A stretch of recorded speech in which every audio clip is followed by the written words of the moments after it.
Test 1. You will hear a number of different recordings, and you will have to answer questions on what you hear. There will be time for you to read the instructions and questions, and you will have a chance to check your work. All the recordings will be played once only. Islands, such as the British Isles, can be adversely affected by the introduction of non-native species. Many species have been introduced to Britain during historical times. Some species have been introduced with no adverse consequences. However, others have had a severe impact, both economically and ecologically. One good example of an invasive species is the grey squirrel, which at the turn of the 20th century was introduced into South Africa, Ireland and England from North America. On mainland Britain, it has almost entirely displaced the populations of native red squirrels. Schemes have been introduced to control the population in Ireland to encourage the native red squirrels. In the wild, grey squirrels can be found living in large areas of mature dense woodland. These forests usually contain large amounts of dense understory vegetation that provides them sufficient amount of food sources and favourable shelters. On very rare occasions, when their usual food sources are scarce, grey squirrels will eat insects and small birds.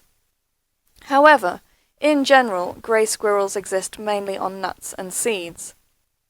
They even have a high enough tolerance for humans to inhabit residential neighbourhoods and are known to raid bird feeders. Among those species which have been introduced with little harm to the local ecosystem is the rainbow trout, which is native only to the rivers and lakes of North America, but its value as a hard-fighting game fish and tasty meal has led to its introduction throughout the world. Rainbow trout are gorgeous fish, with colouring and patterns that vary widely depending on habitat, age and spawning condition. They are members of the salmon family, and like their salmon cousins, can grow quite large. They prefer cool, clear rivers and lakes and survive on insects and small fish. Now have half a minute to check your answers.